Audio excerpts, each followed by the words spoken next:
News hour morning edition ನಲ್ಲಿ ಮೊದಲ ಪ್ರಮುಖ ಸುದ್ದಿ ಕೋಲಾರದ ಟಿಕೆಟ್ ವಿಚಾರ. ಭಾರಿ ಕಗ್ಗಂಟಾಗಿದೆ ಕಾಂಗ್ರೆಸ್ ಪಾಲಿಗೆ. ಹೈಕಮಾಂಡ್ ಅಂಗಳಕ್ಕೆ ಈಗ ಅದು ಶಿಫ್ಟ್ ಆಗಿರುವಂತದ್ದು. ಈಗ ಬಂಡಾಯ ನಾಯಕರ ಮನವೊಲಿಕೆ ಕಾರ್ಯಕ್ಕೆ ಮುಂದಾದ್ರು ಸಿದ್ದರಾಮಯ್ಯ ಮತ್ತು ಡಿಕೆಶಿ ನಾಯಕರ ಮನವೊಲಿಸಿದ್ದಾರೆ. ಆದರೆ ಯಾರಿಗೆ ಕೊಟ್ಟರು ಕೂಡ ಬದ್ಧ ಅಂತ ಈಗ ಸದ್ಯಕ್ಕಂತೂ ಅಸಮಾಧಾನಿತರು ಹೇಳ್ತಾ ಇದ್ದಾರೆ. ಇನ್ನು ಸಭೆಯಲ್ಲಿ ಯಾವುದೇ ಹೆಸರು ಕೂಡ ಪ್ರಸ್ತಾಪ ಆಗಲಿಲ್ಲ. ಹಾಗೆ ನಾಯಕರು ಚರ್ಚೆಯನ್ನ ಮಾಡಿದ್ರು. ಯಾರಿಗೆ ಟಿಕೆಟ್ ಕೊಟ್ಟರು ಒಗ್ಗಟ್ಟಾಗಿ ಕೆಲಸ ಮಾಡ್ತೀವಿ ಎನ್ನುವಂತಹ ಭರವಸೆಯನ್ನ ಈಗ ಅಸಮಾಧಾನಿತರು ಕೊಟ್ಟಿದ್ದಾರೆ. ಆದರೆ ಕೋಲಾರದ ಟಿಕೆಟ್ ಯಾರಿಗೆ, ಅದು ಇನ್ನೂ ಕೂಡ ಸಸ್ಪೆನ್ಸ್ ಆಗಿದೆ. ಈ ಮಧ್ಯೆ ಇನ್ನೊಂದು ಕಡೆ ಅಳಿಯನಿಗೆ ಟಿಕೆಟ್ ಬೇಕು ಅಂತ ಮುನಿಯಪ್ಪ ಪಟ್ಟು ಹಿಡಿತಲೇ ಇದ್ದಾರೆ. ಇಬ್ಬರ ಬಣ ಜಗಳದಲ್ಲಿ ಮೂರನೇ ವ್ಯಕ್ತಿಗೆ ಹಾಗಿದ್ರೆ ಟಿಕೆಟ್ ಅನ್ನ ಕೊಡಲಾಗುತ್ತಾ? ಕೆವಿ ಗೌತಮ್ ಕುಮಾರ್ ಇವರ ಹೆಸರನ್ನ ಶಿಫಾರಸು ಮಾಡೋದಕ್ಕೆ ಈಗ ಚರ್ಚೆಯಾಗ್ತಾ ಇದೆ. ಬೆಂಗಳೂರು ಕೇಂದ್ರ ಕಾಂಗ್ರೆಸ್ನ ಜಿಲ್ಲಾಧ್ಯಕ್ಷರು ಕೆವಿ ಗೌತಮ್ ಈ ಬಣ ಬಡಿದಾಟಕ್ಕೆ ಬ್ರೇಕ್ ಹಾಕೋದಕ್ಕೆ ಈ ಅಚ್ಚರಿಯ ಅಭ್ಯರ್ಥಿಗೆ ಟಿಕೆಟ್ ಕೊಡಲಾಗುತ್ತಾ?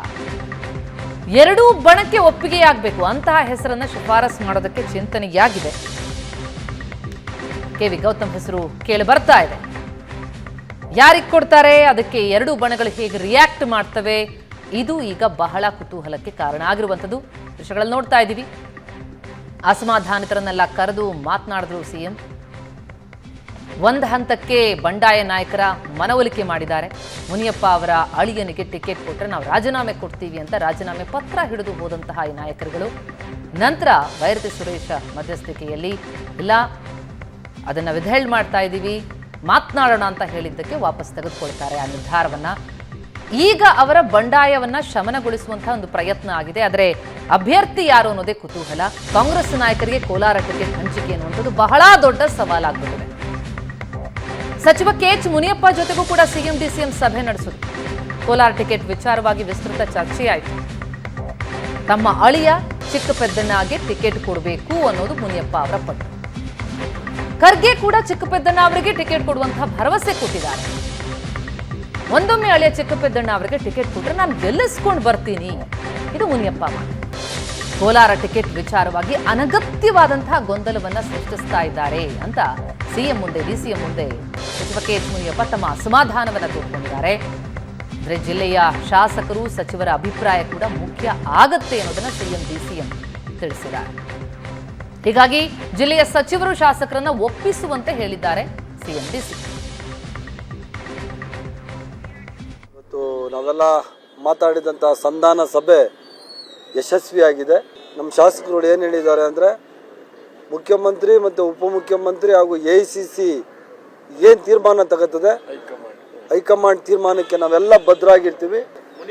ಹೈಕಮಾಂಡ್ ನೋಡಿ, ಇಲ್ಲಿ ಯಾವುದೇ ವ್ಯಕ್ತಿಯ ಹೆಸರು ಇಲ್ಲ, ನಮ್ಮ ಮುಂದೆ ಯಾವುದೇ ವ್ಯಕ್ತಿಯ ಹೆಸರು ಇಲ್ಲ. ಹೈಕಮಾಂಡ್ ಏನು ನಿರ್ಧಾರ ತಗೋತದೆ ಆ ನಿರ್ಧಾರದ ಪ್ರಕಾರ ಹೋಗ್ತೀವಿ ಅಂತ ಹೇಳಿ ನಮ್ಮ ಶಾಸಕರು ಹೇಳಿದ್ದಾರೆ. ಎಷ್ಟೇ ನಮ್ಮ ವೈಯಕ್ತಿಕ ಭಿನ್ನಾಭಿಪ್ರಾಯಗಳು ಏನೇ ಇದ್ರೂ ಕೂಡ ಅದನ್ನೆಲ್ಲ ನಾವು ಸರಿಪಡಿಸ್ತಕ್ಕಂಥದ್ದಕ್ಕೆ ನಾವಿದ್ದೀವಿ. ನಮ್ಮ ಮೇಲೆ ವಿಶ್ವಾಸ ಇಟ್ಕೋಬೇಕು ಅಂತಕ್ಕಂಥ ಮಾತನ್ನು ಹೇಳಿದ್ದಾರೆ. ಅವರ ಮೇಲೆ ಗೌರವ ಇಟ್ಟು ನಾವು ಮುಖ್ಯಮಂತ್ರಿಗಳು ಮತ್ತು ಉಪಮುಖ್ಯಮಂತ್ರಿಗಳು ಮತ್ತು ಹೈಕಮಾಂಡ್ ಏನು ತೀರ್ಮಾನ ಕೊಡ್ತಾರೆ, ಯಾವ ನಿರ್ಣಯ ತೆಗೆದುಕೊಳ್ತಾರೆ, ಅದಕ್ಕೆ ನಾವು ಬದ್ಧವಾಗಿರ್ತೀವಿ ಅಂತಕ್ಕಂಥ ಮಾತನ್ನು ನಾವು ಅವರಿಗೆ ಮಾತು ಕೊಟ್ಟಿದ್ದೀವಿ. ನಿನ್ನೆ ಏನು ಗೊಂದಲ ಸೃಷ್ಟಿಯಾಗಿತ್ತು, ಪಕ್ಷಕ್ಕೆ ದೊಡ್ಡ ಮಟ್ಟದಲ್ಲಿ ಅದರಿಂದ ಮುಜುಗರ ಆಗ್ತಕ್ಕಂಥ ಕೆಲಸ ಆಗಿದೆ ನಮ್ಮೆಲ್ಲರಿಂದ. ಆ ವಿಚಾರವಾಗಿ ನಾವು ಪಕ್ಷದ ಹೈಕಮಾಂಡ್ಗೂ ಮತ್ತು ನಮ್ಮ ಮುಖ್ಯಮಂತ್ರಿಗಳಿಗೆ ಉಪಮುಖ್ಯಮಂತ್ರಿಗಳಿಗೆ ನಮ್ಮಿಂದ ಈ ರೀತಿಯಾದಂಥ ಒಂದು ಸಮಸ್ಯೆ ಉದ್ಭವ ಆಗಿದೆ, ಅದಕ್ಕೆ ವಿಷಾದವನ್ನು ವ್ಯಕ್ತಪಡಿಸ್ತಾ ಇದ್ದೀವಿ. ನಿನ್ನೆ ನಡೆದಿರೋದು ಘಟನೆಗಳ ಬಗ್ಗೆನೂ ಸಹ ಕೂಲಂಕುಷವಾಗಿ ಚರ್ಚೆ ಆಯಿತು. ನಾವು ಆವೇಶದಿಂದ ನೀವು ಮಾಡಿದ್ದು ತಪ್ಪು ಅಂತ ಹೇಳಿದ್ರು, ನಾವು ಅದನ್ನು ಒಪ್ಕೊಂಡಿದ್ದೀವಿ. ಈಗ ನಮ್ಮ ಅನಿಸಿಕೆಗಳು ಏನಿದ್ದಾವೆ, ನಮ್ಮ ಅಭಿಪ್ರಾಯಗಳು ಏನಿದೆ ಅದನ್ನೆಲ್ಲ ಹೇಳಿದ್ದೀವಿ. ನಾವು ಅದಕ್ಕೆ ಅದನ್ನೆಲ್ಲ ನಾವು ಪರಿಗಣಿಸಿ ತೀರ್ಮಾನ ಮಾಡ್ತೀವಿ. ನಾವು ಏನು ತೀರ್ಮಾನ ಮಾಡ್ತೀವಿ ಆ ತೀರ್ಮಾನಕ್ಕೆ ನೀವು ಒಪ್ತೀರಾ ಅಂತ ಕೇಳಿದ್ರು. ಆ ರೀತಿ ನಾವು ಹೇಳಿರ್ತಕ್ಕಂಥ ಎಲ್ಲ ಸಲಹೆಗಳು ಏನು ಕೊಟ್ಟಿದ್ದೀವಿ ಅದನ್ನೆಲ್ಲ ಪರಿಗಣಿಸಿ ನೀವು ತೀರ್ಮಾನ ಮಾಡಿದ್ರೆ ನಾವು ಒಪ್ತೀವಿ ಅಂತ ಹೇಳಿದ್ವಿ. ಇವತ್ತಾದ್ರೂ ಹೊಸ ಹೆಸರು ಪ್ರಸ್ತಾಪ ಆಯ್ತಾ? ಅದು ಅವ್ರಿಗೆ ಬಿಟ್ಟಿದ್ದು. ಅವ್ರು ಯಾರು ತಗೊಂಡು ಆಮೇಲೆ ಅವ್ರು ಒಂದು ಯಾವುದೇ ರಾಜ್ಯದಲ್ಲಿ ಸುಮಾರು 10 ಕುಟುಂಬಗಳಿಗೆ ಶಾಸಕರು ಮಂತ್ರಿಗಳಿರೋರಿಗೆಲ್ಲ ಕೊಟ್ಟಿದ್ದಾರೆ. ನಮಗೂ ಕೊಡಬೇಕು ಅಂತ ಒತ್ತಾಯ ಮಾಡ್ತೀನಿ. ಅದರ ಮೇಲೆ ಅವ್ರು ಏನು ಹೇಳ್ತಾರೆ ತೀರ್ಮಾನ ತಗೊಂಡು ಆಮೇಲೆ ಹೈಕಮಾಂಡ್ ಮಾತಾಡ್ತೀನಿ. ಹೈಕಮಾಂಡ್ ಏನು ಹೇಳ್ತಾರೋ ಅದಕ್ಕೆ ನಾನು ಬದ್ಧವಾಗಿರ್ತೀನಿ. ನಾನು ಸುಮಾರು ಇಷ್ಟು ಎಲೆಕ್ಷನ್ ಮಾಡಿ ಗೆದ್ದಿದ್ದೀನಿ, ನನಗೆ ಗೊತ್ತಿದೆ ಹೆಂಗೆ ಗೆಲ್ಲಬೇಕು ಅಂತ, ಗೆಲ್ಲೋದಕ್ಕೆ ಕೇಳಿ. ಇದು ವಿಶೇಷವಾಗಿ ಆಶ್ಚರ್ಯಕರ ಇದೆ.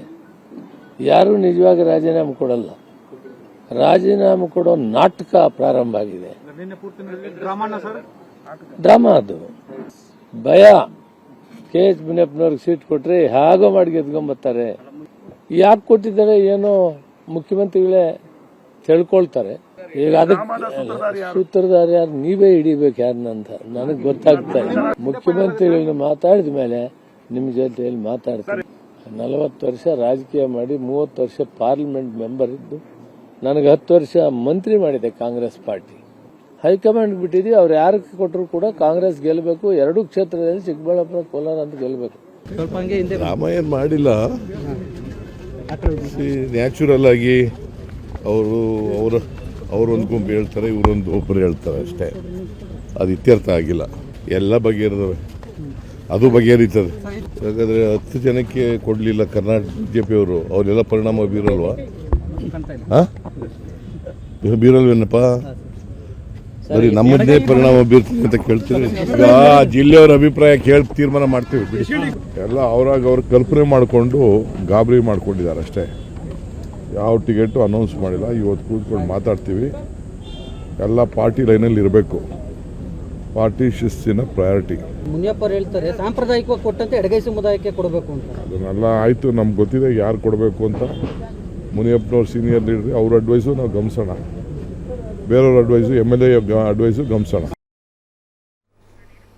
ಎಸ್, ಅಸಮಾಧಾನಿತರನ್ನ ಸಮಾಧಾನ ಪಡಿಸುವಂತ ಪ್ರಯತ್ನ ಆಗಿದೆ, ಆದರೆ ಸಫಲ ಆದಂತೆ ಕಂಡು ಬರ್ತಾ ಇದೆ. ಪ್ರಶಾಂತ್, ಕೋಲಾರ ಅಂತ ಅನ್ನೋದು ಕಾಂಗ್ರೆಸ್ಗೆ ನಿಜಕ್ಕೂ ಬಹಳ ದೊಡ್ಡ ಸವಾಲಾದಂತೆ ಕಂಡು ಬರ್ತಿದೆ. 3ನೇ ಅಭ್ಯರ್ಥಿ, ಅಚ್ಚರಿ ಅಭ್ಯರ್ಥಿ, ಯಾರನ್ನು ನಿಲ್ಲಿಸಿದ್ರು ಸುಲಭ ಇಲ್ಲ ಅಂತ. ನೋಡಿ ಪ್ರತಿಮಾ, ಈಗ ಸಂಧಾನ ಯಶಸ್ವಿ ಅಂತಂದರೆ ಯಾವಾಗ ಗೊತ್ತಾ? AICC ಒಂದು ಅಭ್ಯರ್ಥಿಯನ್ನು ತೀರ್ಮಾನ ಮಾಡಿರುತ್ತೆ, ಅದಕ್ಕೆ ಶಾಸಕರು ಒಪ್ಕೊಳ್ತಾರೆ ಅಂತಕ್ಕಂಥದ್ದು ಸಂಧಾನ ಯಶಸ್ವಿ. ನಿಜ. ಇಲ್ಲಿ ಏನಾಗಿದೆ ಅಂತಂದರೆ, ಶಾಸಕರು AICC ಅಧ್ಯಕ್ಷ ಮಲ್ಲಿಕಾರ್ಜುನ್ ಖರ್ಗೆ ಒಂದು ತೆಗೆದುಕೊಂಡಿರ್ತಕ್ಕಂಥ ತೀರ್ಮಾನ ಗೊತ್ತಾದ ನಂತರ ನಾವು ರಾಜೀನಾಮೆ ಬೇಕಾದರೂ ಕೊಡ್ತೀವಿ, ಆದರೆ ಯಾವುದೇ ಕಾರಣಕ್ಕೂ ಕೂಡ ಮುನಿಯಪ್ಪನವ್ರನ್ನ ಬೆಂಬಲಿಸಲ್ಲ ಅನ್ನುವ ನಿರ್ಧಾರ ತೆಗೆದುಕೊಂಡ್ಮೇಲೆ ಕ್ಲೈಂಬ್ ಡೌನ್ ಆಗಿರ್ತಕ್ಕಂಥದ್ದು ಪಾರ್ಟಿ, ಶಾಸಕರಲ್ಲ. ಕರೆಕ್ಟ್. ಈಗ ಒಂದು ನಿರ್ಣಯವನ್ನು ಘೋಷಣೆ ಮಾಡದೇ ಇರಬಹುದು, ಆದರೆ ಸ್ವತಃ ಮಲ್ಲಿಕಾರ್ಜುನ್ ಖರ್ಗೆ ಅವರು ಕರೆದು ಮುನಿಯಪ್ಪನವರ ಅಳಿಯ ಚಿಕ್ಕಪೆದ್ದಣ್ಣಗೆ ಟಿಕೆಟ್ ಕೊಡ್ತೀವಿ, ಎಲ್ ಹನುಮಂತವ್ರು ಕೊಡಲ್ಲ ಅಂತಕ್ಕಂಥದ್ದನ್ನು ಹೇಳಿದ ನಂತರ ನಡೆದಿರ್ತಕ್ಕಂಥ ಇಡೀ ಒಂದು ಹೈ ಡ್ರಾಮಾ ಅಂತೇನಿದೆ, ಸಭಾಪತಿಗಳನ್ನ ಪಕ್ಕದಲ್ಲಿ ಕೂರಿಸ್ಕೊಂಡು ಸಚಿವರು ಪತ್ರಿಕಾಗೋಷ್ಠಿಯನ್ನು ನಡೆಸಿದರು. ಎಲ್ಲೂ ಕಂಡು ಕೇಳರಿಯದಂತಹ ಒಂದು ಘಟನೆ. ನನಗನ್ಸುತ್ತೆ ರಾಜಕಾರಣದಲ್ಲಿ ತುಂಬ ಸರಿ, ರಾಜೀನಾಮೆ ಯಾವುದೇ ಪಕ್ಷ ಇರಲಿ, ರಾಜೀನಾಮೆ should not be A priority. ಅದು ಅನಗತ್ಯ ಹೊರೆಯನ್ನು ಕೂಡ ಟ್ಯಾಕ್ಸ್ ಪೇಯರ್ ಮೇಲೆ ಹಾಕತ್ತೆ. ಆದರೆ ಸಭಾಪತಿಗಳನ್ನು ಪಕ್ಕ ಕೂರಿಸ್ಕೊಂಡು ಶಾಸಕರು ಹೋಗಿ ರಾಜೀನಾಮೆ ಪತ್ರವನ್ನು ತೋರಿಸಿ ಅಲ್ಲೇ ಸಚಿವರು ಕುಳಿತುಕೊಂಡು ಪತ್ರಿಕಾಗೋಷ್ಠಿ ನಡೆಸ್ತಕ್ಕಂಥದ್ದು ಒಂದು ಸ್ಕ್ರಿಪ್ಟೆಡ್ ಡ್ರಾಮಾ ಅನ್ನೋದು ಎಲ್ರಿಗೂ ಅರ್ಥ ಆಗುತ್ತೆ. ಅದನ್ನೇ ಮುನಿಯಪ್ಪನವರು ಕೂಡ ಹೇಳ್ತಾ ಇದ್ದಾರೆ, ಡ್ರಾಮಾ ಅಂತ. ಆದರೆ ಈಗ ಸಂಧಾನ ಯಶಸ್ವಿ ಅಂತಕ್ಕಂಥದ್ದನ್ನೇನು ಸಚಿವರು, ಮುಖ್ಯಮಂತ್ರಿಗಳು ಆದಿಯಾಗಿ ಎಲ್ಲರೂ ಹೇಳ್ತಾ ಇದ್ದಾರೆ. ಕ್ಲೈಮ್ ಡೌನ್ ಆಗಿರ್ತಕ್ಕಂಥದ್ದು ಪೊಲಿಟಿಕಲ್ ಪಾರ್ಟಿ, ಕಾಂಗ್ರೆಸ್ ಪಾರ್ಟಿ. ಶಾಸಕರು ಕ್ಲೈಮ್ ಡೌನ್ ಆಗಿಲ್ಲ. ರಮೇಶ್ ಕುಮಾರ್ ಬಣದ ಯಾವುದೇ ನಾಯಕ, ರಮೇಶ್ ಕುಮಾರ್ ಅವರಂತೂ ಬಹಿರಂಗವಾಗಿ ಕಾಣಿಸ್ಕೊಂಡೇ ಇಲ್ಲ. ಆದರೆ ಯಾರು ಶಾಸಕರಿದ್ದಾರೆ, ವಿಧಾನ ಪರಿಷತ್ತಿನ ಸದಸ್ಯರಿದ್ದಾರೆ, ಅವರು ಎಲ್ಲೂ ಕೂಡ ನಾವು ಕ್ಲೈಮ್ ಡೌನ್ ಆಗ್ತೀವಿ, ನಾವು ಇವರನ್ನು ಒಪ್ಕೊಳ್ತೀವಿ ಅಂತ ಹೇಳಿದರೆ ಅದಕ್ಕೆ ಈಗ ನಿಮಗೆ ಬಾಗಲಕೋಟೆಯಲ್ಲಿ ಅಲ್ಲೂ ಸಂಧಾನ ಯಶಸ್ವಿಯಾಗಿಲ್ಲ, ಕೋಲಾರದಲ್ಲೂ ಸಂಧಾನ ಯಶಸ್ವಿಯಾಗಿಲ್ಲ. ಹೀಗಾಗಿ ಮುಂದಿನ ದಿನಗಳಲ್ಲಿ ಇದರ ರಿಪರ್ಕೇಷನ್ಸ್ ಏನು ಅನ್ನೋದು ಭಾಳ ಮುಖ್ಯ ಆಗುತ್ತೆ. ಈಗ ನೋಡಿ, ಚಿಕ್ಕಬಳ್ಳಾಪುರದಲ್ಲೂ ಕೂಡ ನಿನ್ನೆ ಬಾಗೇಪಲ್ಲಿ ಶಾಸಕ ಸುಬ್ಬಾರೆಡ್ಡಿ ಒಂದು ಪತ್ರವನ್ನು DCMಗೆ ಬರೆದಿದ್ದಾರೆ. ಯಾವುದೇ ಕಾರಣಕ್ಕೂ ರಕ್ಷಾರಾಮಯ್ಯ ಹೆಸರನ್ನು ಘೋಷಿಸಬೇಡಿ, ನೀವು ಸ್ಥಳೀಯರಿಗೆ ಇಲ್ಲ ಆದ್ಯತೆ ಕೊಡಿ, ಬೆಂಗಳೂರಿನಿಂದ ತಂದು ಅಭ್ಯರ್ಥಿ ಹಾಕಬೇಡಿ ಅಂತಕ್ಕಂಥದ್ದು. ಸೇಮ್ ಎಸ್ ಕೋಲಾರದಲ್ಲೂ ಕೂಡ ಈಗ ಹೊರಗಿನ ಯಾವುದಾದ್ರೂ ಅಭ್ಯರ್ಥಿಯನ್ನು ಕಾಂಗ್ರೆಸ್ ಹುಡುಕಬೇಕು. KV ಗೌತಮ್ ಕುಮಾರ್ ಹೆಸರು ಕೇಳಿ ಬರ್ತಾ ಇದೆ, ಯಾರೋ ಡಾಕ್ಟರ್ ಶಶಿಧರ್ ರಾಜಣ್ಣ ಹೆಸರು ನಿನ್ನೆ ಸಂಜೆಯಿಂದ ಓಡ್ತಾ ಇತ್ತು. ಹೊರಗಿನಿಂದ ತಂದು ಅಥವಾ ಅಷ್ಟು ಪ್ರಬಲರಲ್ಲದ ಅವರ ಬಗ್ಗೆ ಚುನಾವಣೆ ಮಾಡೋರು ಯಾರು ಅನ್ನುವರು ಬಂದು ಕ್ಯಾಂಡಿಡೇಟ್ ಆಗಬೇಕು. ಈಗ ಒಂದು ವೇಳೆ ಮುನಿಯಪ್ಪನವರ ಅಳಿಯನಿಗೆ ಟಿಕೆಟ್ ಕೊಡದೇ ಇದ್ರೆ ಮುನಿಯಪ್ಪನವ್ರಿಗೂ ಕೂಡ ಇದೊಂದು ರೀತಿಯ ಪ್ರತಿಷ್ಠೆಯ ಪ್ರಶ್ನೆ ಆಗುತ್ತೆ. ನಿಜ ಅಲ್ಲ, ಇದಂತೂ ಬಂದಾಗತ್ತೆ. ನಿಜ ನಿಜ. ತಾವು ಬಾಗಲಕೋಟೆ ಬಗ್ಗೆ ಪ್ರಸ್ತಾಪ ಮಾಡಿದ್ರಿ. ವೀಣಾ ಕಾಶಪ್ಪನವರು ಬಹಳ ಪಟ್ಟು ಹಿಡಿತಾ ಇದ್ದಾರೆ. ಅಲ್ಲೂ ಯಾವುದೂ ಕೂಡ ತಿಳಿಯಾದಂತೆ ಕಂಡು ಬರ್ತಾ ಇಲ್ಲ. ಬಹಳ ದೊಡ್ಡ ಸವಾಲು ಅಲ್ಲಂತೂ ಏನಾಗಿದೆ, ವಿಜಯಾನಂದ ಕಾಶಪ್ಪನವರವರಿಗೆ ಅವ್ರೇನು ಪ್ರಶ್ನೆಯನ್ನು ಕೇಳಿದ್ರು, ಯಾಕೆ ನನ್ನ ಹೆಸರನ್ನು ಸ್ಕ್ರೀನಿಂಗ್ ಕಮಿಟಿಗೆ ಕಳಿಸ್ಲಿಲ್ಲ ಅಂತಕ್ಕಂಥದ್ದನ್ನು. ನಿಮ್ಮ ಹೆಸರನ್ನು ಒಬ್ಬರೂ ಹೇಳಿಲ್ಲ ಅಂತ ಸ್ವತಃ ಮುಖ್ಯಮಂತ್ರಿಗಳು ಕಾಶಪ್ಪನವ್ರಿಗೆ ಹೇಳಿದ್ದಾರೆ. ನಿಮ್ಮ ಹೆಸರನ್ನು ಅಲ್ಲಿನ ಸ್ಥಳೀಯ ಶಾಸಕರ ಪೈಕಿ ಒಬ್ಬರೂ ಕೂಡ ನಿಮ್ಮ ಹೆಸರನ್ನು ಹೇಳಿಲ್ಲ, ನಿಮ್ಮನ್ನು ಹೆಂಗೆ ಅಭ್ಯರ್ಥಿ ಮಾಡ್ಲಿಕ್ಕೆ ಬರುತ್ತೆ ಅಂತಕ್ಕಂಥ ಪ್ರಶ್ನೆಯನ್ನು ಸ್ವತಃ ಮುಖ್ಯಮಂತ್ರಿಗಳು ಕಾಶಪ್ಪನವ್ರು ಮತ್ತು ವೀಣಾ ಕಾಶಪ್ಪನವರು, ಅಂದರೆ ವಿಜಯಾನಂದ್ ಮತ್ತು ವೀಣಾ ಇಬ್ಬರಿಗೂ ಕೇಳಿದ್ದಾರೆ. ನೀವು ಹೊರಗಿನವರು ಅನ್ನೋದು ಬಿಟ್ಟರೆ ಬೇರೆ ಏನಾದರೂ ಇದ್ದರೆ ಹೇಳಿ ಅಂತ ಸಿದ್ದರಾಮಯ್ಯನವರು ಕಾಶಪ್ಪನವ್ರು ಮತ್ತು ವೀಣಾ ಅವ್ರಿಗೆ, ವಿಜಯಾನಂದ್ ಮತ್ತು ವೀಣಾ ಕೇಳಿದ್ದಾರೆ. ಹೀಗಿರುವಾಗ ನನಗನ್ಸುತ್ತೆ ವೀಣಾ ಅಳುತ್ತಾ ಹೊರಗಡೆ ಬಂದಿದ್ದಾರೆ. ಇದರ ಅರ್ಥ ಏನು? ಬಂಡಾಯ ನಿಲ್ತಾರ? ಯಾಕಂದರೆ ನೋಡಿ, ಅಲ್ಲಿ ಗಾಣಿಗ ಸಮುದಾಯದ ಮತಗಳು ದಂಡಿಯಾಗಿ ಅವು 90% ಅನ್ನಲ್ಲ, ನಾನು 90% ವಿಲ್ ಗೋ ಟು ಗದ್ದಿಗೌಡರು. ಪಂಚಮಸಾಲಿ ಸಮಾಜದ ಮತಗಳನ್ನು ಒಟ್ಟಾಗಿ ಕ್ರೋಢೀಕರಣಗೊಳಿಸಿದರೆ ಮಾತ್ರ ಕಾಂಗ್ರೆಸ್ಗೊಂದು ಅವಕಾಶ ಇರುತ್ತೆ. ಹಾಗಿರುವ ಸಂದರ್ಭದಲ್ಲಿ ಸಂಯುಕ್ತ ಪಾಟೀಲ್ ಹೊರಗಿನಿಂದ ಬಂದಾಗ ವೀಣಾ ಕಾಶಪ್ಪನವರೇನಾದರೂ ಬಂಡಾಯ ನಿಂತು ಎಷ್ಟೇ ಮತಗಳನ್ನು ಪಂಚಮಸಾಲಿ ಸಮಾಜ ತೆಗೆದುಕೊಂಡ್ರೂ ಕೂಡ ಅದು ಕಾಂಗ್ರೆಸ್ಗೆ ನಷ್ಟ ಆಗುತ್ತೆ, ಮತ ವಿಭಜನೆ. ಹೀಗಾಗಿ ವೀಣಾ ಕಾಶಪ್ಪನವ್ರು ಏನು ಮಾಡ್ತಾರೆ ಅಂತಕ್ಕಂಥದ್ರ ಬಗ್ಗೆ ಒಂದು ಕುತೂಹಲ ನಿಶ್ಚಿತವಾಗಿ ಇದೆ.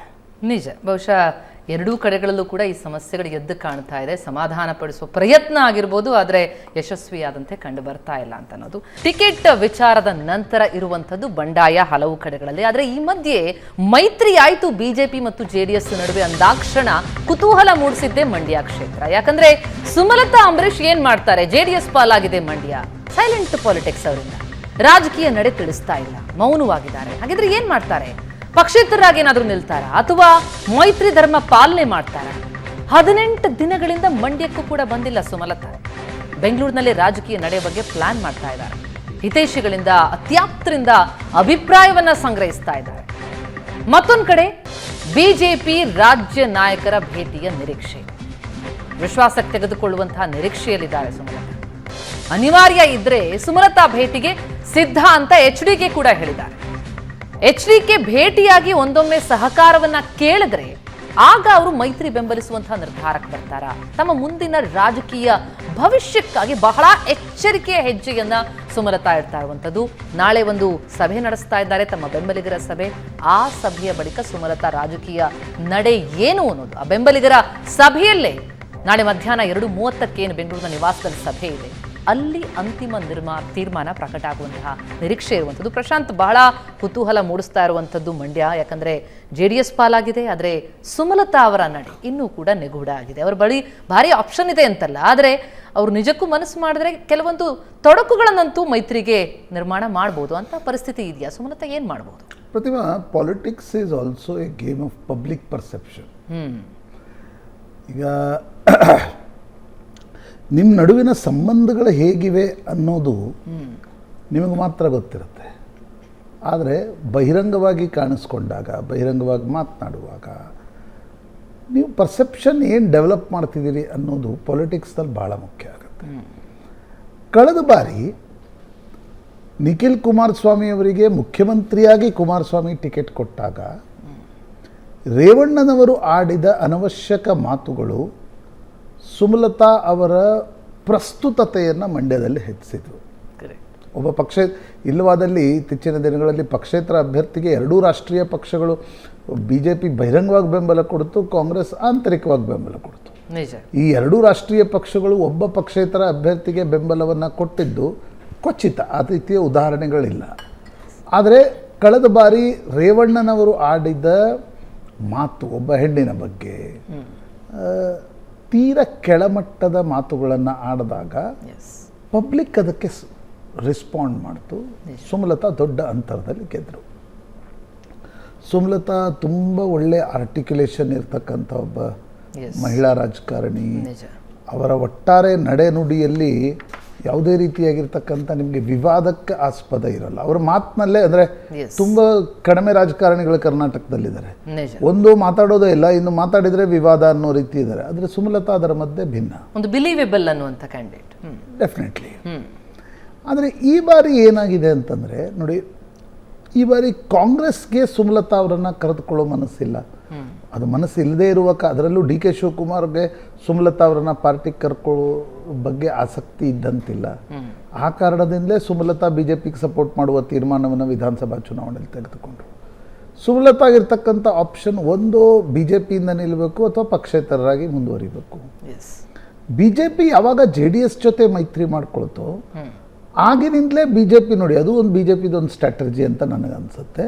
ಸುಮಲತಾ ಅವ್ರಿಗೆ ಟಿಕೆಟ್ ಕೊಡ್ತೀವಿ ಅಂತ ಕೊನೆ ಕ್ಷಣದವರೆಗೂ ಹೇಳ್ತಾ ಬಂದರು. ಕಾರಣ ಏನು ಅಂತಂದರೆ, ಅಂದರೆ ಮಾತುಕತೆ ನಡೆಸೋರಿಗೆ ಮತ್ತು ರಾಜ್ಯ ನಾಯಕರಿಗೆ ಗೊತ್ತಿತ್ತು ಟಿಕೆಟ್ JDSಗೆ ಹೋಗುತ್ತೆ.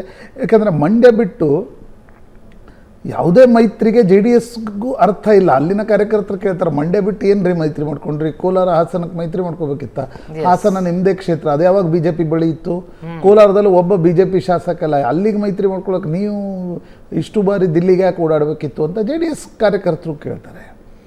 ಹಾಗಿದ್ದಾಗ BJP ಮೊದಲೇನು ಹೇಳ್ತು, ಇಲ್ಲ ನಾವು ಮಂಡ್ಯ ಸುಮಲತಾ ಉಳಿಸ್ಕೊಳ್ತೀವಿ. ಅಂದರೆ ಅಂಬರೀಷ್ ಅವರ ಪತ್ನಿಗೆ ಯಾವುದೇ ರೀತಿಯಾಗಿರ್ತಕ್ಕಂಥ ನಾವು ಅನ್ಯಾಯ ಮಾಡ್ತಾ ಇಲ್ಲ ಅಂತಕ್ಕಂಥದ್ದು ತೋರಿಸುವ ಪ್ರಯತ್ನವನ್ನು ಮಾಡಿತು. ಈಗ BJP JDSಗೆ ಸೀಟ್ ಬಿಟ್ಟುಕೊಟ್ಮೇಲೆ ಕುಮಾರಸ್ವಾಮಿ ನೋಡಿ, ಎಲ್ಲೂ ತಮ್ಮ ಕುಟುಂಬದವರಿಗೆ ಸುಮಲತಾ ಬಗ್ಗೆ ಮಾತನಾಡ್ಲಿಕ್ಕೆ ಕುಮಾರಸ್ವಾಮಿ ಕೊಡ್ತಾ ಇಲ್ಲ. ಅಂದರೆ ಕಳೆದ ಬಾರಿಯ ತಪ್ಪನ್ನು ಸರಿಪಡಿಸುವ ಪ್ರಯತ್ನವನ್ನು ಏನು ಹೇಳ್ತಿದ್ದಾರೆ ಕುಮಾರಸ್ವಾಮಿ, ಸುಮಲತಾ ನನ್ನ ಅಕ್ಕ, ಸುಮಲತಾ ಅವ್ರ ಮನೆಗೆ ಹೋಗ್ತೀನಿ, ಯಾಕೆ ನಾನು ಸುಮಲತಾ ಅವ್ರ ಜೊತೆ ಮಾತಾಡಬಾರ್ದ, ನಾನು ಸುಮಲತಾ ಅವ್ರೇನು ಶಾಶ್ವತ ಶತ್ರುಗಳ, ಈ ಪ್ರಶ್ನೆಯನ್ನು ಕುಮಾರಸ್ವಾಮಿ ಕೇಳ್ತಾ ಇದ್ದಾರೆ. ಇದು ಅಂದರೆ ನನಗನ್ಸುತ್ತೆ, ಇಲ್ಲಿವರೆಗೆ ಭೇಟಿಯಾಗಿಲ್ಲ, ಆದರೆ ಬಹಿರಂಗವಾಗಿ ನೋಡಿದಾಗ ಪ್ರಶ್ನೆಗಳನ್ನು ಬಹಳ, ಅಂದರೆ ಸುಮಲತಾ ಬಗ್ಗೆ ಒಂದು ರೀತಿ ಗೌರವಪೂರ್ಣವಾಗಿರ್ತಕ್ಕಂಥ ಮಾತುಗಳನ್ನು ಆಡ್ತಿದ್ದಾರೆ. ಬಟ್ BJP ಒಂದು ಸ್ಪಷ್ಟತೆಯನ್ನು ಕೊಟ್ಟಿದೆ, ನೀವೇ ನಿಲ್ಲಬೇಕು, ನಿಖಿಲ್ ಅವರನ್ನ ನಿಲ್ಲಿಸಬೇಡಿ ಅಂತ ಇದೆ ಅಂತಂದರೆ ಯಾವ ಕಾರಣಕ್ಕಾಗಿ? ಸುಮಲತಾ ಅವರ ಭಯಕ್ಕೇನ? ಅಲ್ಲ, ಅದು ಭಯ ಅನ್ನೋಕ್ಕಿಂತ ಒಂದು BJPಯ ಸ್ಟೇಟೆಡ್ ಪಾಲಿಸಿ ಏನಿದೆ ಅಂದರೆ ಫ್ಯಾಮಿಲಿ ಪಾಲಿಟಿಕ್ಸ್, ಅದು ಒಂದು ಕಾರಣ. ಮತ್ತು ಸುಮಲತಾ BJP ಹೈಕಮಾಂಡ್ಗೆ ಹೇಳಿದ್ರು, ನಿಖಿಲ್ ಕುಮಾರಸ್ವಾಮಿ ನಿಂತರೆ ನನಗೆ ಬೇರೆ ದಾರಿ ಇಲ್ಲ. ಯಾಕಂದರೆ ನಿಖಿಲ್ ಕುಮಾರಸ್ವಾಮಿ ವಿರುದ್ಧ ಕಳೆದ ಬಾರಿ ನಿಂತು ಗೆದ್ದವಳು ನಾನು. ನೀವು ಮತ್ತೆ ನಿಖಿಲ್ ಕುಮಾರಸ್ವಾಮಿ ಕೊಡೋದಾದರೆ, ನಾನು ಸ್ವಾಭಿಮಾನದ ಪ್ರಶ್ನೆ ಇಟ್ಕೊಂಡು ಕಳೆದ ಬಾರಿ ಚುನಾವಣೆಗೆ ನಿಂತಿದ್ದೀನಿ, ಈ ಬಾರಿ ಅದೇ ಕ್ಯಾಂಡಿಡೇಟ್ ಇದ್ದಾಗ ನಾನು ಸ್ವಾಭಿಮಾನ ಇಲ್ಲ ಮನೆಯಲ್ಲಿ ಕೊಡ್ತೀನಿ ಅಥವಾ ಬೆಂಬಲ ವ್ಯಕ್ತಪಡಿಸ್ತೀನಿ ಅನ್ಲಿಕ್ಕೆ ಆಗಲ್ಲ. ನೀವು ಅಭ್ಯರ್ಥಿಯನ್ನು ಚೇಂಜ್ ಮಾಡಿ ಅನ್ನುವ ಸಲಹೆಯನ್ನು ಸುಮಲತಾ ಕೊಟ್ಟಾಗ ಹೈಕಮಾಂಡ್ಗೂ ಕೂಡ ಅದೇ ಬೇಕಿತ್ತು. BJP ಹೈಕಮಾಂಡ್ಗೆ ಅವರು ಕುಮಾರಸ್ವಾಮಿಯಿಂದ ಕರೆದು ಹೇಳಿದ್ರು, ಇಲ್ಲ ನೋಡಿ ನಿಖಿಲ್ ನಿಲ್ಲಬಾರ್ದು, ನೀವೇ ನಿಲ್ಲಿ, ಅಂದರೆ ಸುಮಲತಾನು ಬೆಂಬಲ ಕೊಡ್ತಾರೆ ಅನ್ನೋ ಆ ಕಾರಣದಿಂದ ಕುಮಾರಸ್ವಾಮಿ ಒಲ್ಲದ ಮನಸ್ಸಿನಿಂದ ಮಂಡ್ಯದಲ್ಲಿ ನಿಲ್ತಾ ಇದ್ದಾರೆ. ಅವ್ರಿಗೆ ಆ್ಯಕ್ಚುಲಿ ನಿಖಿಲ್ರನ್ನ ಅಲ್ಲಿ ಅಭ್ಯರ್ಥಿ ಮಾಡಿ, ಅಂದರೆ ಅವ್ರ ಆಪ್ತರು ಹೇಳ್ತಾ ಇದ್ರು ಎಲ್ಲಿ ಕಳ್ಕೊಂಡಿದ್ದೀವಿ ಅಲ್ಲೇ ಗಳಿಸ್ಬೇಕು ಅಂತಕ್ಕಂಥ. ಆದರೆ ಕುಮಾರಸ್ವಾಮಿ ಈ ಬಾರಿ ತುಂಬ ಎಚ್ಚರಿಕೆಯ ಮಾತುಗಳನ್ನು ಆಡ್ತಾ ಇದ್ದಾರೆ. ಇದೆಲ್ಲ ಆದಮೇಲೆ ಈಗ ಸುಮಲತಾ ಬಗ್ಗೆ ನೋಡಿದರೆ, ಸುಮಲತಾ ಬಳಿ ಇರೋ ಆಪ್ಷನ್ ಎರಡು, ಒಂದು BJPಯನ್ನು ಬೆಂಬಲಿಸೋದು, ಪಕ್ಷೇತರರಾಗಿ ನಿಲ್ಲೋದು, ಎರಡು ಆಪ್ಷನ್. ನನಗನ್ಸುತ್ತೆ ಪಕ್ಷೇತರರಾಗಿ ಈ ಬಾರಿ ನಿಲ್ಲೋದು ಅಷ್ಟು ಸುಲಭ ಇಲ್ಲ. ಯಾಕಂದರೆ ಒಂದ್ಸಲ ನೀವು ರಾಷ್ಟ್ರೀಯ ಪಕ್ಷಕ್ಕೆ ಬೆಂಬಲ ಕೊಟ್ಟು, ಕಳೆದ ಬಾರಿ ರಾಷ್ಟ್ರೀಯ ಪಕ್ಷದವ್ರು ನಿಮ್ಗೆ ಬೆಂಬಲ ಕೊಟ್ಟ ಮೇಲೆ ಈ ಬಾರಿ ನೀವು ಪಕ್ಷೇತರರಾಗಿ ನಿಂತರೆ ಓಟ್ ಹೊಡಿತೀರಿ. ಓಟ್ ಓಡೋದೇನು ಮಾಡ್ತೀರಿ? ಪರಿಣಾಮಗಳು ಅವರ ಪರವಾಗಿ ಇರಬೇಕು, ಪಾಸಿಟಿವ್ ಇರಬೇಕು. ಪಾಲಿಟಿಕ್ಸ್ ಆಮೇಲೆ ನನಗನ್ಸುತ್ತೆ Sumalatha is a very calculative politician also. ಅವರು ಅದನ್ನೆಲ್ಲವೂ ಪ್ರೋಸ್ ಆ್ಯಂಡ್ ಕಾನ್ಸನ್ನು ಚರ್ಚೆ ಮಾಡ್ತಾ ಇದ್ದಾರೆ. ಈಗ ನಿಂತರೆ ಏನು, ಕಾಂಗ್ರೆಸ್ನಿಂದ ನಿಂತರೆ ನಿಶ್ಚಿತವಾದ ಒಂದು ಅವಕಾಶ ಇದೆ. ಪಕ್ಷೇತರರಾಗಿ ನಿಂತರೆ you can be only vote ಕಟ್ವಾ, ವೋಟನ್ನು ಕಟ್ ಮಾಡ್ಬೋದು ಅಷ್ಟೇ. ಯಾರ್ದು ವೋಟ್ ಕಟ್ ಮಾಡ್ತೀವಿ ಅನ್ನೋದ್ರ ಬಗ್ಗೆ ಕೂಡ ಸ್ಪಷ್ಟತೆ ಇಲ್ಲ. You can cut Congress votes also. ಹಾಗಿರುವಾಗ ನನಗನ್ಸುತ್ತೆ ಸುಮಲತಾ ಅವ್ರ ಮುಂದೆ ಇರತಕ್ಕಂಥ ಆಪ್ಷನ್ಸ್ಗಳು ತುಂಬ ಕಡಿಮೆ ಇವೆ. ಆದರೆ ಸುಮಲತಾ ಏನು ಹೇಳುತ್ತಾರೆ, ಏನು ಪರ್ಸೆಪ್ಷನ್ ಬಿಲ್ಡ್ ಮಾಡ್ತಾರೆ, ಅದು ಅವರ ಮಾತಿನ ಬಗ್ಗೆ. ಈಗ ನೋಡಿ ಅವರ ಪತ್ರಿಕಾಗೋಷ್ಠಿ ನಾನು ಅನೇಕ ಬಾರಿ ಗಮನಿಸಿರೋದು, ವಿ ಶುಡ್ ಕಾಂಪ್ಲಿಮೆಂಟ್ ಹರ್. ಅವ್ರ ಪತ್ರಿಕಾಗೋಷ್ಠಿಯಲ್ಲಿ ತುಂಬ ಹೆಚ್ಚು ಆರ್ಟಿಕ್ಯುಲೇಷನ್ ಇರುತ್ತೆ, ತುಂಬ ಚೆನ್ನಾಗಿ ಮಾತಾಡ್ತಾರೆ. ಹೀಗಿರುವಾಗ ನಾಳೆ ಶನಿವಾರ ಸುಮಲತಾ ಏನೋ ಬಹಿರಂಗವಾಗಿ ಮಾತಾಡ್ತಾರೆ ಅಂತಕ್ಕಂಥದ್ದನ್ನು ಮಂಡ್ಯದ ಪತ್ರಕರ್ತರು ಕೂಡ ಹೇಳ್ತಿದ್ದಾರೆ. ಏನು ಮಾತಾಡ್ತಾರೆ, ಏನು ಪರ್ಸೆಪ್ಷನ್ ಬಿಲ್ಡ್ ಮಾಡ್ತಾರೆ, ಏನು ನರೇಟಿವನ್ನು ಫಿಕ್ಸ್ ಮಾಡುವ ಪ್ರಯತ್ನವನ್ನು ಮಾಡ್ತಾರೆ. ಕುಮಾರಸ್ವಾಮಿ ಮತ್ತು ಸುಮಲತಾ ಒಂದಾಗಿ ಪ್ರಚಾರ ನಡೆಸೋದಂತ ಅನ್ನಲ್ಲ ನಾನು, ಬಟ್ ಅವ್ರ ವಿರುದ್ಧ ನಿಲ್ಲದೇ ಇರುವ ತೀರ್ಮಾನ ತೆಗೆದುಕೊಳ್ತಾರ? ನೋಡೋಣ, ಬಹುಶಃ ನಾಳೆ ಒಂದು ಸ್ಪಷ್ಟವಾದ ಚಿತ್ರಣ ಸಿಗ್ಬೋದು ಅಂತ ಅನ್ಸುತ್ತೆ. ದೆಹಲಿ ಮದ್ಯ ನೀತಿ ಹಗರಣ, ಸಿಎಂ ಕೇಜ್ರಿವಾಲ್ಗೆ ಸಂಕಷ್ಟ ಮಾತ್ರ ತಪ್ಪುತ್ತಾ ಇಲ್ಲ. ಮತ್ತೆ 4 ದಿನ ಇಡಿ ಕಸ್ಟಡಿಗೆ ರೋಸ್ ಅವೆನ್ಯೂ ಕೋರ್ಟ್ ಕೊಟ್ಟಿದೆ. ಏಪ್ರಿಲ್ 1ರವರೆಗೂ ಕೂಡ ದೆಹಲಿ ಸಿಎಂ ಕೇಜ್ರಿವಾಲ್ ಇಡಿ ಕಸ್ಟಡಿಯಲ್ಲಿರ್ತಾರೆ. ರೋಸ್ ಅವೆನ್ಯೂ ಕೋರ್ಟ್ನಲ್ಲಿ ವಾದ ಪ್ರತಿವಾದ ನಡೆಯಿತು. ಕೋರ್ಟ್ನಲ್ಲಿ ಸ್ವತಃ ತಾವೇ ವಾದವನ್ನ ಮಂಡಿಸಿದ್ರು ಕೇಜ್ರಿವಾಲ್. ಯಾವುದೇ ಕೋರ್ಟ್ ನಮ್ಮನ್ನ ದೋಷಿ ಅಂದಿಲ್ಲ ಅಂತ ಕೇಜ್ರಿವಾಲ್ ವಾದ ಮಾಡಿದ್ದಾರೆ. ಸಿಎಂ ಸ್ಥಾನದಿಂದ ತೆರವು ಮಾಡುವಂತೆ ಕೋರಿ ಒಂದು ಅರ್ಜಿಯನ್ನು ಸಲ್ಲಿಸಲಾಗಿತ್ತು. ಆದರೆ ಅರ್ಜಿ ವಜಾ ಆಗಿದೆ. ಆ ಮಟ್ಟಿಗೆ ರಿಲೀಫ್ ಸಿಕ್ಕಿದೆ. PIL ಅರ್ಜಿಯನ್ನ ವಜಾಗೊಳಿಸಿದೆ ದೆಹಲಿ ಹೈಕೋರ್ಟ್ ಪೀಠ. ಸಿಎಂ ಹುದ್ದೆಯಿಂದ ತೆಗೆದುಹಾಕುವಂತಹ ಅಧಿಕಾರ ನಮಗಿಲ್ಲ, ನ್ಯಾಯಾಂಗ ಹಸ್ತಕ್ಷೇಪಕ್ಕೆ ಅವಕಾಶ ಇಲ್ಲ ಅಂತ ಕೋರ್ಟ್ ಹೇಳಿದೆ. ಜೈಲಲ್ಲಿರುವಂತಹ ಅರವಿಂದ್ ಕೇಜ್ರಿವಾಲ್ಗೆ ಈ ಮೂಲಕ ಬಿಗ್ ರಿಲೀಫ್ ಸಿಗ್ತಾ ಇದೆ. ಪ್ರಶಾಂತ್, ಕೇಜ್ರಿವಾಲ್ಗೆ ಏಪ್ರಿಲ್ 1ರವರೆಗೂ ಕೂಡ ಕಸ್ಟಡಿಗೆ, ಆದರೆ ಕಸ್ಟಡಿಯಲ್ಲಿರ್ತಾರೆ. ಆದರೆ ಮೇಜರ್ ಇರುವಂಥದ್ದು ಅವರ ಸಿಎಂ ಸ್ಥಾನಕ್ಕೇನು ತೊಡಕಾಗಬಹುದು ಅನ್ನುವಂಥದ್ದು, ಅಲ್ಲಿ ರಿಲೀಫ್ ಸಿಗ್ತಾ ಇದೆ. ಆದರೆ ಯಾವ ಮಟ್ಟಿಗಿನ ಇಂಪ್ಯಾಕ್ಟ್ ಈ ಒಂದು ಪ್ರಕರಣ? ನೋಡಿ, ಈಗ ದೆಹಲಿ ಮುಖ್ಯಮಂತ್ರಿ ಕೇಜ್ರಿವಾಲ್ರನ್ನ ಇಡಿ ಬಂಧಿಸಿದ ನಂತರ 2ನೇ ಎಕ್ಸ್ಟೆನ್ಷನ್ ಇದು. ಮೊದಲು ಒಂದು ಎಕ್ಸ್ಟೆನ್ಷನ್ ಇಡಿ ಕಸ್ಟಡಿಗೆ ಕೊಟ್ಟಿತ್ತು. ನಂತರ ಈಗಿನ್ನೂ 4 ದಿನಗಳ ಕಾಲ ಕೇಜ್ರಿವಾಲ್ರನ್ನ ಇಡಿ ಕಸ್ಟಡಿಗೆ ಕೊಟ್ಟಿದೆ. ಮುಂದೊಂದು ಪ್ರಶ್ನೆ ಬರುತ್ತೆ, ಮುಖ್ಯಮಂತ್ರಿಗಳನ್ನು ಬೇಲ್ ಕೊಟ್ಟರೆ ಸಾಕ್ಷ್ಯನಾಶ ಮಾಡ್ತಾರೆ ಅನ್ನುವ ಕಾರಣಕ್ಕೋಸ್ಕರ ಜುಡಿಷಿಯಲ್ ಕಸ್ಟಡಿಯನ್ನು ಇಡಿ ಕೇಳುತ್ತೆ. ಅವರಿಗಿಂತ ಪ್ರಭಾವಿ ಇನ್ಯಾರು? ನಿಶ್ಚಿತವಾಗಿ. 2ನೇ ಪ್ರಶ್ನೆ ಇರತಕ್ಕಂಥದ್ದು, ಈಗ ಕೇಜ್ರಿವಾಲ್ರ ಬಂಧನ ಪೊಲಿಟಿಕಲಿ ಮೋಟಿವೇಟೆಡ್ ಹೌದಾ ಅಲ್ವಾ ಅಂತಕ್ಕಂಥ ಚರ್ಚೆಯ ಆನಂತರ ಈಗ ಅದು ಕೋರ್ಟ್ ಪ್ರಾಂಗಣವನ್ನು ಪ್ರವೇಶಿಸಿದೆ. ಭಾರತದ ರಾಜಕಾರಣದ ಇತಿಹಾಸದಲ್ಲಿ ಈ ರೀತಿ ಕೋರ್ಟ್ಗಳಿಂದ ಅಂದರೆ ಏಜೆನ್ಸಿಗಳಿಂದ ಬಂಧನಕ್ಕೊಳಗಾದ ನಂತರ ನಿಮಗೆ ಅಧಿಕಾರದಲ್ಲಿ ಮುಂದುವರಿಯುವ ಪ್ರೆಸಿಡೆನ್ಸ್ ಇಲ್ಲಿಲ್ಲ. ಈಗ ಕರ್ನಾಟಕದಲ್ಲಿ ಮುಖ್ಯಮಂತ್ರಿ ಯಡಿಯೂರಪ್ಪನವರು ಲೋಕಾಯುಕ್ತ ವರದಿಯಲ್ಲಿ ಆರೋಪಿ ಅಂತಕ್ಕಂಥದ್ದು ಅಥವಾ ಲೋಕಾಯುಕ್ತ ವರದಿಯಲ್ಲಿ ಉಲ್ಲೇಖ ಆದ ತಕ್ಷಣ ರಾತ್ರಿ ಗಡ್ಕರಿ ಅವರು ಕರೆಸಿ ಯಡಿಯೂರಪ್ಪನವರು ರಾಜೀನಾಮೆ ತೆಗೆದುಕೊಂಡರು. ಹೇಮಂತ್ ಸೊರೇನ್ ಮೊನ್ನೆ ಇಡಿಯಲ್ಲಿ ಬಂಧನಕ್ಕೊಳಗಾಕುವ ಮುಂಚೆ ಅವರು ರಾಜೀನಾಮೆಯನ್ನು ಕೊಟ್ಟರು. ಹೀಗೆ ಅನೇಕ ಮುಖ್ಯಮಂತ್ರಿಗಳ ರಾಜೀನಾಮೆಗಳನ್ನು ಪಡೆದುಕೊಳ್ಳಲಾಗಿದೆ. ಆದರೆ ಕೇಜ್ರಿವಾಲ್ ಒಂದು ವಾದವನ್ನು ಮುಂದಿಡ್ತಿದ್ದಾರೆ, ಇಲ್ಲ ಇದು ಪೊಲಿಟಿಕಲಿ ಮೋಟಿವೇಟೆಡ್ ಅನ್ನುವ ಕಾರಣಕ್ಕೋಸ್ಕರ ನಾನು ರಾಜೀನಾಮೆ ನೀಡುವ ಅಗತ್ಯ ಇಲ್ಲ.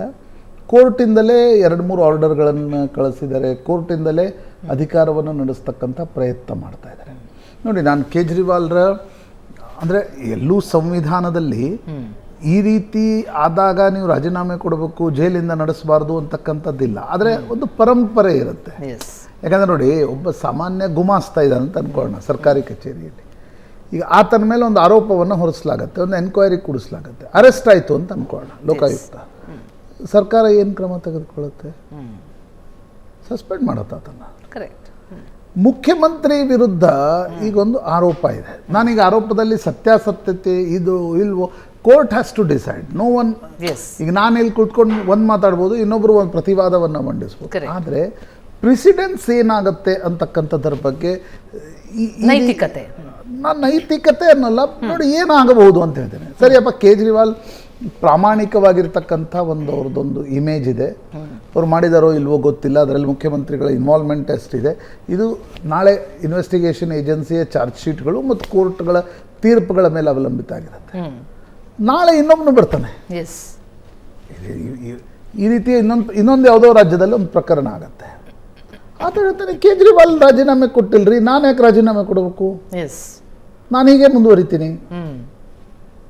ಅಂದರೆ ಆತ ಈಗ ಮುಂದೆ ನಾನು ಕೇಜ್ರಿವಾಲ್ರ ಕ್ರೆಡೆನ್ಷಿಯಲ್ಸ್ ಬಗ್ಗೆ ಪ್ರಶ್ನೆಗಳನ್ನು ಮಾಡಲ್ಲ. ಯಾಕಂದರೆ ಕೇಜ್ರಿವಾಲ್ ಮಾಡಿದ್ದಾರೆ ಅನ್ನೋದಕ್ಕೆ ಅಂದರೆ ಅದೇ ರೀತಿಯ ರಾಜಕಾರಣಿ ಅನ್ನೋದಕ್ಕೆ ಯಾವುದೇ ರೀತಿಯಾಗಿರ್ತಕ್ಕಂಥ ಪ್ರೂಫ್ಗಳು ಪಬ್ಲಿಕ್ ಡೊಮೇನಲ್ಲಿ ಇವತ್ತಿಲ್ಲ. ಆದರೆ ನನ್ನ ಪ್ರಶ್ನೆ ಇರ್ತಕ್ಕಂಥದ್ದು, ನೀವು ಮುಂದೆ ಯಾವುದೋ ಒಂದು ಹಂತದಲ್ಲಿ ಯಾರೋ ಒಂದು ಹೋರಾಟವನ್ನು ಮಾಡ್ತಾರೆ ಭ್ರಷ್ಟಾಚಾರದ ವಿರುದ್ಧ, ಆತನ ವಿರುದ್ಧ ಇಂಡೈಕ್ಟ್ಮೆಂಟ್ ಇರುತ್ತೆ, ಆತನ ವಿರುದ್ಧ ಕೋರ್ಟ್ಗಳು ಆತನನ್ನು ಕಸ್ಟಡಿ ಕೊಡ್ತಾವೆ ಅಂತ ಅನ್ಕೋಣ. ಆತ ಹೇಳ್ತಾನೆ, ಯಾಕ್ರಿ ರಾಜೀನಾಮೆ ಕೊಡಬೇಕು, ಪ್ರೆಸಿಡೆನ್ಸೇ ಇಲ್ಲ, ಕೇಜ್ರಿವಾಲೇ ರಾಜೀನಾಮೆ ಕೊಟ್ಟಿಲ್ಲ, ನಾನ್ಯಾಕೆ ರಾಜೀನಾಮೆ ಕೊಡಬೇಕು. ಯಾರು ಗೊತ್ತು ನಿಮ್ಗೆ, ಮಧು ಕೂಡ ಥರದ ವ್ಯಕ್ತಿಗಳು ಪಕ್ಷೇತರರಾಗಿ ಬಂದು ನಾಳೆ ಮುಖ್ಯಮಂತ್ರಿ ಗಾದಿ ಮೇಲೆ ಕುಳಿತುಕೊಳ್ಬೋದು. ಕರ್ನಾಟಕದಲ್ಲೂ ಆಗ್ಬೋದು ನಾಳೆ ಮುಂದಿನ ದಿನಗಳಲ್ಲಿ, ಯಾರು ಗೊತ್ತು.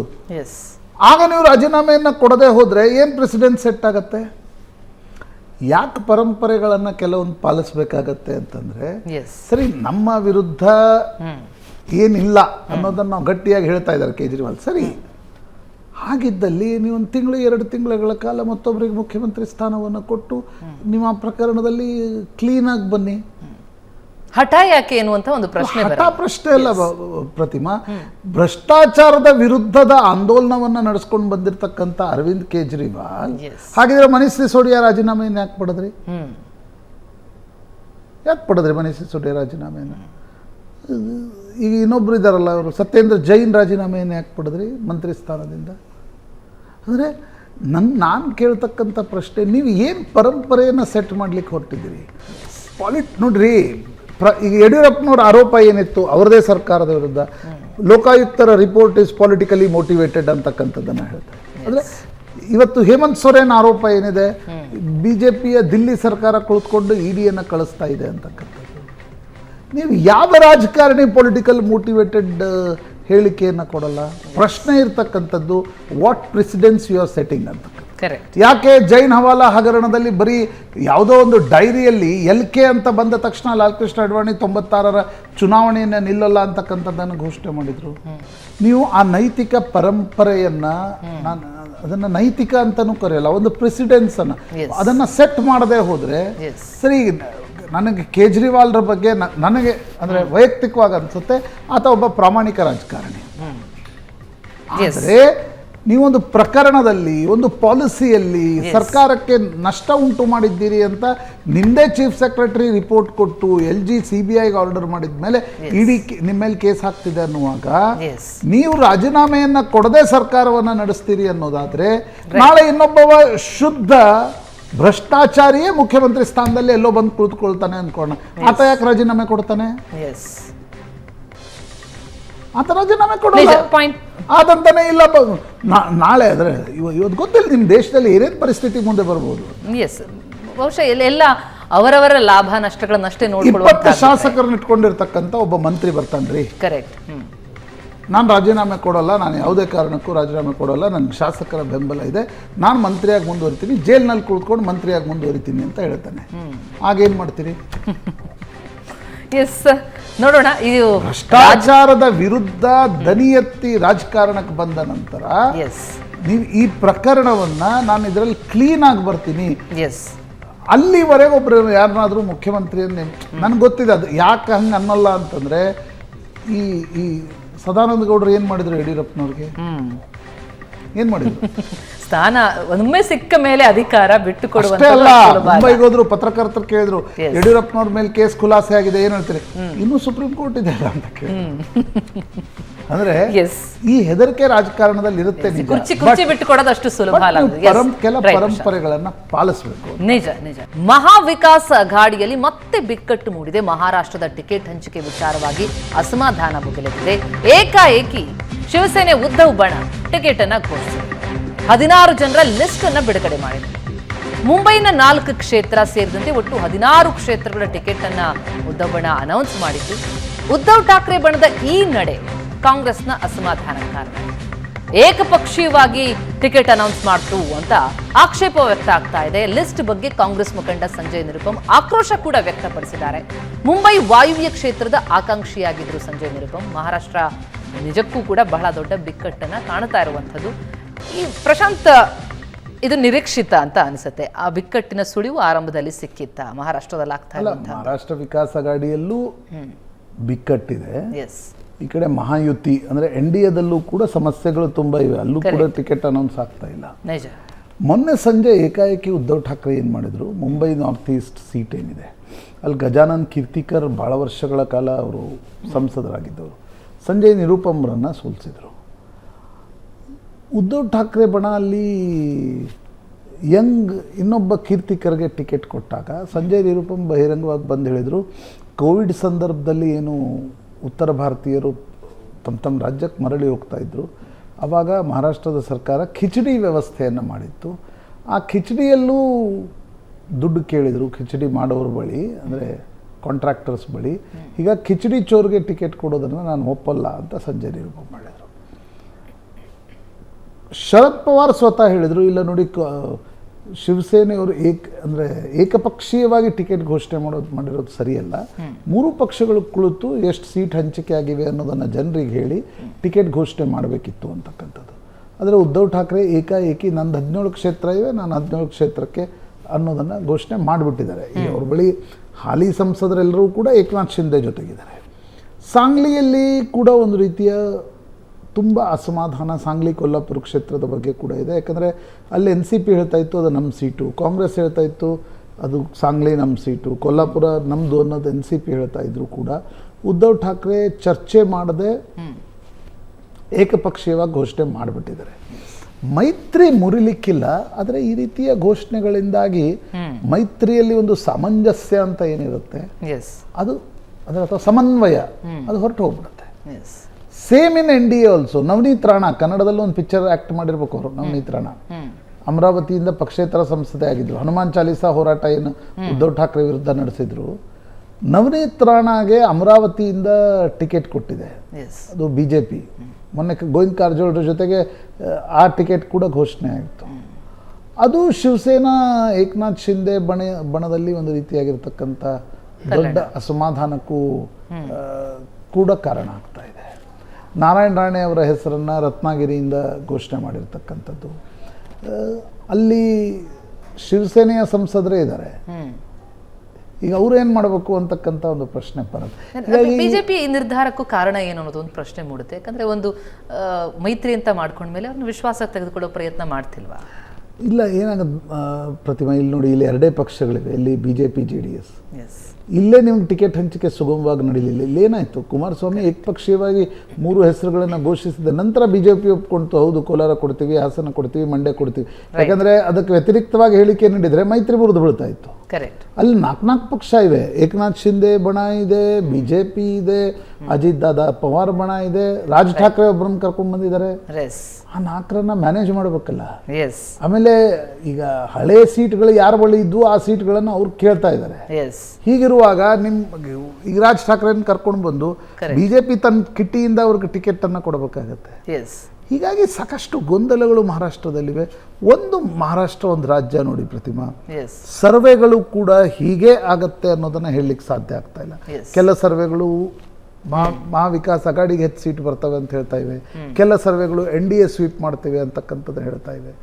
ಊಹೆಗೆ ನಿಲುಕ್ತಾ ಇಲ್ಲ ಅಂತ ಅನ್ನೋದು ಮಹಾರಾಷ್ಟ್ರ. 3-4 ಪಕ್ಷ ನಿಮ್ಗೆ ಯಾವ ರಾಜ್ಯದಲ್ಲಿ ಮೈತ್ರಿಯನ್ನ ಮಾಡಿಕೊಂಡ ಉದಾಹರಣೆಗಳಿವೆ? ಇಲ್ಲ, ಎಕ್ಸೆಪ್ಟ್ ಬಿಹಾರದಲ್ಲಿ ಕಾಂಗ್ರೆಸ್ RJD ಮೈತ್ರಿ ಮಾಡ್ಕೊಂಡಿದ್ ಬಿಟ್ರೆ, ನಿತೀಶ್ ಕುಮಾರ್ ಮೈತ್ರಿ ಮಾಡ್ಕೊಂಡಿದ್ ಬಿಟ್ರೆ ಆ ರೀತಿಯ ಉದಾಹರಣೆಗಳಿಲ್ಲ. ಹೀಗಾಗಿ ಬಹಳ ಜನ ಇದ್ದಾಗ ಬಹಳ ಜಗಳ. ನಿಜ. ರಾಜ್ಯದ ವಿಚಾರಕ್ಕೆ ಮಾತಾಡೋಣ ಪ್ರಶಾಂತ್. ದಿನೇ ದಿನೇ ಬೆಳಗಾವಿಯಲ್ಲಿ ಕಾವೇರ್ತಾ ಇದೆ ಕದನಕಣದ ಪ್ರಚಾರದ ಅಖಾಡಕ್ಕೆ ರಮೇಶ್ ಜಾರಕಿಹೊಳಿ ಈಗ ಎಂಟ್ರಿ ಕೊಟ್ಟಿದ್ದಾರೆ. ಇಲ್ಲಿ ಲಕ್ಷ್ಮೀ ಹೆಬ್ಬಾಳ್ಕರ್ ಪುತ್ರನನ್ನ ಸೋಲಿಸೋದಕ್ಕೆ ರಮೇಶ್ ಜಾರಕಿಹೊಳಿ ಪಣ ತಟ್ಟಿದ್ದಾರೆ. ಏಕಾಏಕಿ ಬೆಳಗಾವಿಯಲ್ಲಿ ಜಗದೀಶ್ ಶೆಟ್ಟರ್ ಅವರನ್ನ ಭೇಟಿಯಾದ್ರು ರಮೇಶ್. ದಿವಂಗತ ಸುರೇಶ್ ಅಂಗಡಿ ಅವರ ನಿವಾಸದಲ್ಲಿ ಉಭಯ ನಾಯಕರು ಭೇಟಿಯಾಗಿದ್ದಾರೆ. 1.5 ಗಂಟೆ ಕಾಲ ಚುನಾವಣಾ ತಂತ್ರದ ಬಗ್ಗೆ ಚರ್ಚೆಯಾಗಿದೆ. ಸೋಮವಾರದಿಂದ ಚುನಾವಣಾ ಪ್ರಚಾರಕ್ಕೆ ಧುಮುಕ್ತೀನಿ ಅಂತ ರಮೇಶ್ ಜಾರಕಿಹೊಳಿ ಭರವಸೆ ಕೊಡ್ತಾ ಇದ್ದಾರೆ. BJP ಗೆಲ್ಲಿಸಬೇಕು ಅಂತ ಪಣ ತೊಟ್ಟಿದ್ದಾರೆ ರಮೇಶ್ ಜಾರಕಿಹೊಳಿ. ವಿಧಾನಸಭೆಯ ಚುನಾವಣೆಯಲ್ಲಾದಂತಹ ಸೇಡನ್ನ ತೀರಿಸಿಕೊಳ್ಳೋದಕ್ಕೆ ರಮೇಶ್ ತಂತ್ರಗಾರಿಕೆ. ಪ್ರಶಾಂತ್, ಬೆಳಗಾವಿ ವಿಚಾರ ಬಹಳ ಕುತೂಹಲ. ಯಾವತ್ತೂ ಕೂಡ ಅಲ್ಲಿ ಸಾಹುಕಾರ್ ಬ್ರದರ್ಸ್ಗಳ ಬಹಳ ದೊಡ್ಡ ಕೈ ಇರುತ್ತೆ. ಆದರೆ ಈ ಬಾರಿಯ ಚಿತ್ರಣ ಕೊಂಚ ಭಿನ್ನಾನ ಅಂತ. It's obvious. ಮೃಣಾಲ್ ಹೆಬ್ಬಾಳ್ಕರ್, ಲಕ್ಷ್ಮೀ ಹೆಬ್ಬಾಳ್ಕರ್ ಪುತ್ರ ಚುನಾವಣೆಗೆ ನಿಂತಾಗ ರಮೇಶ್ ಜಾರಕಿಹೊಳಿ ಕಾಂಗ್ರೆಸ್ನನ್ನ ಪರೋಕ್ಷವಾಗಿ ಬೆಂಬಲಿಸ್ತಾರೆ ಅನ್ನೋದು ಸಾಧ್ಯವೇ ಇಲ್ಲ. ಸ್ವಲ್ಪ ಮಟ್ಟಿಗೆ ರಮೇಶ್ ಜಾರಕಿಹೊಳಿ ಬಹಿರಂಗವಾಗಿ ಬಂದು ಹೇಳಿದರು ಲೋಕಲ್ ಯಾರಿಗಾದರೂ ಟಿಕೆಟ್ ಕೊಡಿ ಅಂತಕ್ಕಂಥದ್ದನ್ನು. ಆದರೆ ಜಗದೀಶ್ ಶೆಟ್ಟರ್ ವಾಪಸ್ BJPಗೆ ಬರುವಲ್ಲಿ ಕೂಡ ರಮೇಶ್ ಜಾರಕಿಹೊಳಿ ಪಾತ್ರ ಇತ್ತು. ಜಗದೀಶ್ ಶೆಟ್ಟರ್ಗೂ ರಮೇಶ್ ಜಾರಕಿಹೊಳಿಗೂ ಸಂಬಂಧಗಳು ಚೆನ್ನಾಗಿತ್ತು. ಹೀಗಾಗಿ ರಮೇಶ್ ನೋಡಿ, ಸೌದತ್ತಿ, ಬೈಲಹೊಂಗಲ ಇಲ್ಲಿ ಜಗದೀಶ್ ಶೆಟ್ಟರ್ ಹೋಲ್ಡ್ ಚೆನ್ನಾಗಿದೆ. ಅರ್ಭಾವಿ ಮತ್ತು ಗೋಕಾಕ್ ಈ 2 ಕ್ಷೇತ್ರಗಳಲ್ಲಿ ರಮೇಶ್ ಜಾರಕಿಹೊಳಿ ಮತ್ತು ಬಾಲಚಂದ್ರ ಜಾರಕಿಹೊಳಿ ಶತಪ್ರಯತ್ನವನ್ನು ಮಾಡ್ತಾರೆ ಜಗದೀಶ್ ಶೆಟ್ಟರ್ಗೆ ಲೀಡ್ ಕೊಡಿಸ್ಲಿಕ್ಕೆ. ಬೆಳಗಾವಿ ದಕ್ಷಿಣ ನಾನು ಫೈಟ್ ಹೇಳ್ತಾ ಇದ್ದೀನಿ. ಲಕ್ಷ್ಮೀ ಹೆಬ್ಬಾಳ್ಕರ್ ಸ್ಟ್ರಾಂಗ್ ಹೋಲ್ಡ್ ಯಾವುದು ಅಂತ ನೋಡಿದಾಗ, ಒಂದು ಈ ಗೋಕಾಕ್, ಅರ್ಭಾವಿ ಸೇರಿದಂತೆ ಎಲ್ಲ ಕಡೆ ಇರತಕ್ಕಂಥ ಪಂಚಮಸಾಲಿ ಮತದಾರರು, ಅವರನ್ನು ಸೆಳೆದುಕೊಳ್ಳೋ ಪ್ರಯತ್ನವನ್ನು ಲಕ್ಷ್ಮೀ ಹೆಬ್ಬಾಳ್ಕರ್ ಮಾಡ್ತಾರೆ. ಜೊತೆಗೆ ಮುಸ್ಲಿಂ ಸಮುದಾಯದ ಓಟ್ಗಳು ಕೂಡ ಇವೆ. ಈಗ ಅಹಿಂದ ವೋಟ್ಸ್ ಅಂತ ಏನು ಕರಿತೀವಿ ಅಥವಾ ಹಿಂದುಳಿದ ವರ್ಗಗಳ ವೋಟ್ಸ್ ಅಂತ ಕರಿತೀವಿ, ಅದು ಬೆಳಗಾವಿ ಜಿಲ್ಲೆಯಲ್ಲಿ ಏನಾಗುತ್ತೆ ಅನ್ನೋದು ಫಲಿತಾಂಶವನ್ನು ನಿರ್ಧರಿಸುತ್ತೆ ನನ್ನ ಪ್ರಕಾರ. ಜಾರಕಿಹೊಳಿ ಎಷ್ಟರ ಮಟ್ಟಿಗೆ ಅದನ್ನು ತಡೀತಾರೆ, ಅದು ಎಷ್ಟರ ಮಟ್ಟಿಗೆ ಲಕ್ಷ್ಮೀ ಹೆಬ್ಬಾಳ್ಕರ್ ಜೊತೆ ಹೋಗುತ್ತೆ ಅಂತಕ್ಕಂಥದ್ದು ಅಲ್ಲಿನ ಫಲಿತಾಂಶವನ್ನು ನಿರ್ಧರಿಸಲಿಕ್ಕೆ ಸಾಧ್ಯ. ಮತ್ತು ಮರಾಠಿ ವೋಟ್ಗಳು ನೋಡಿ, ಬೆಳಗಾವಿ ಗ್ರಾಮಾಂತರ ಭಾಗದಲ್ಲಿ ವಿಧಾನಸಭಾ ಚುನಾವಣೆಯಲ್ಲಿ ಮರಾಠಿ ವೋಟ್ಗಳನ್ನು ಲಕ್ಷ್ಮೀ ಹೆಬ್ಬಾಳ್ಕರ್ ಪಡೆದುಕೊಂಡ್ರು. ಈ ಬಾರಿ ಲಕ್ಷ್ಮೀ ಹೆಬ್ಬಾಳ್ಕರ್ಗೆ ಇರ್ತಕ್ಕಂಥ ಭರವಸೆ ಏನಂದ್ರೆ 3 ಲಕ್ಷ ಮರಾಠಿಗರೇನಿದ್ದಾರೆ ಅವರು ಜಗದೀಶ್ ಶೆಟ್ಟರ್ ಹೊರಗಿನವರು ಅನ್ನೋ ಕಾರಣಕ್ಕೆ ನನ್ನ ಕೈ ಹಿಡಿತಾರೆ ಅಂತಕ್ಕಂಥದ್ದು. ಬಟ್ ಮೋದಿ ಫ್ಯಾಕ್ಟರ್ ಹೇಗೆ ವರ್ಕ್ ಆಗುತ್ತೆ, ಯಾಕಂದ್ರೆ ಈ ಮರಾಠಿಗರಲ್ಲಿ ಹಿಂದುತ್ವ, MES ನ ಹಳೆ ಮತದಾರರಿರಲ್ಲ, ಅಲ್ಲಿ Hindutva is a big factor. ಕುತೂಹಲ ಅಂತೂ ಇದ್ದೇ ಇದೆ. Thank you so much Prashant, ಸಾಕಷ್ಟು ಮಾಹಿತಿಯನ್ನು ನೀಡಿದ್ದೆ. Thank you. ಇದಾಗಿತ್ತು ಇವತ್ತಿನ ನ್ಯೂಸ್ ಆರ್ ಮಾರ್ನಿಂಗ್ ಎಡಿಷನ್. ನೇರ, ದಿಟ್ಟ, ನಿರಂತರ ಸುದ್ದಿಗಾಗಿ ನೋಡ್ತಾ ಇರಿ ಏಷ್ಯಾನೆಟ್ ಸುವರ್ಣ ನ್ಯೂಸ್.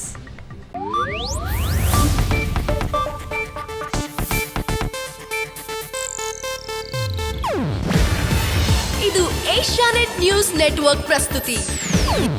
ನೀವು ನೋಡ್ತಿದ್ದೀರಾ ಏಷ್ಯಾನೆಟ್ ಸುವರ್ಣ ನ್ಯೂಸ್.